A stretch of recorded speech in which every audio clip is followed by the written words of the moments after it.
So I got the minivan, and yes, suburban life, but also dad life, right? I'm a dad, I'm a parent, and just sometimes as a parent, and many of you will know this, I just say, give me 5 minutes. I need those 5 minutes to myself to drink my coffee or whatever it is. Go play in the other room, go complain in the other room, whatever it is. Just give me those 5 minutes. Now, of course, that's not all the time, right? Most of the time it's caring for my kids, but sometimes I just need a little bit of me time.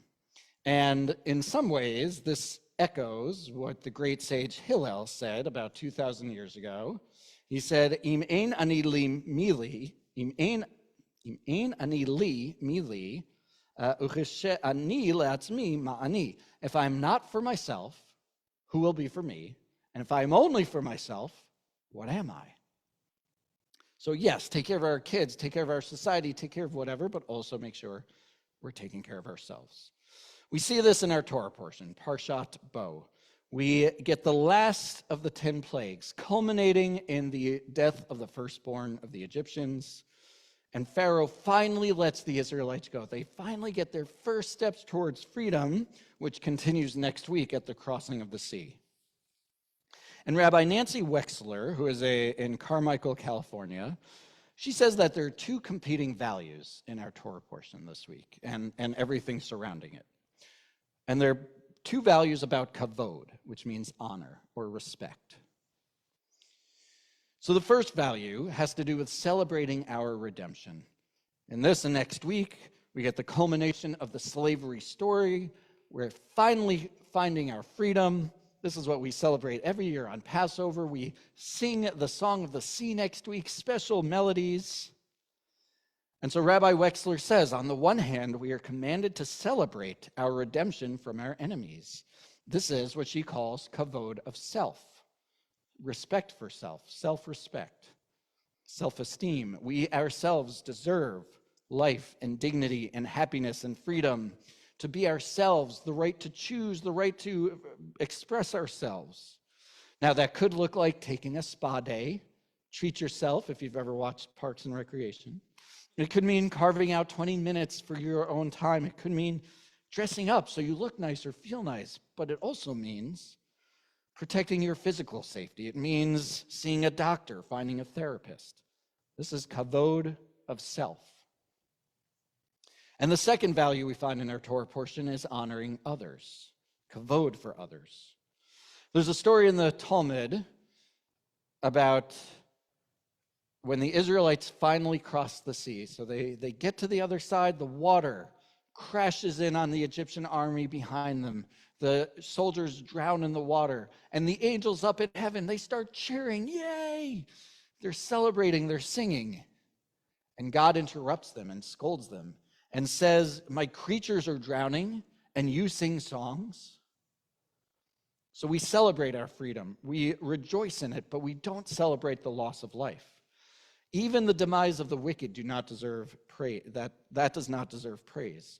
All human beings, everyone, is created in God's image. B'Tselem Elohim. It's fundamentally about empathy, right? Even when we disagree, even when the other side is wicked, we disagree, or we have empathy. Now, it doesn't mean we don't have justice. It doesn't even mean we don't celebrate that justice, but it does mean we don't celebrate the fall of the other side. Empathy, kavod for others. Rabbi Wexler says we live with this dichotomy. If we're not happy with that evil has been punished, then we do not care enough. But if we are not sad at the loss of life, then our humanity is weakened. It's like Hillel. If I'm only for myself, but I need to be for myself. We need to care for others. We celebrate our redemption, kavod of self, but we also show empathy, kavod for others. Now this week, this month, this year, this decade, I don't know, it's been hard sometimes to hold both. Honoring others, honoring self. And I don't just mean drinking that coffee while the kids run around for 5 minutes. How do we support the Jewish state? Kavod for self in some ways, kavod for our people. How do we support the Jewish state even as we feel and fight for the innocent Palestinians living in Gaza and the West Bank? Kavod for others. How do we protect ourselves from anti-Semitism even as other marginalized folks are also under attack? migrants and trans folk. And I recognize that there's often even overlap there. You can be trans and Jewish or migrant and Jewish. Our government jobs might be at stake, and so are other jobs at stake. So how do we hold it all? It can be really hard, worrying about ourselves, caring for others. And our tradition says we do both. Not always at the same time. Sometimes you do one and not the other, and then vice versa. But tradition says, kavod for self, kavod for others. So I hope that we continue to hold on to both types of kavod. Respect for ourselves, honoring ourselves, addressing our own needs, that's self-care. And kavod for others, empathizing with them, feeling the experience of others who might experience the world differently, understanding pain and loss. If I'm not for myself, who will be for me? If I'm only for myself, what am I? Amen. Take a few moments to reflect on these words.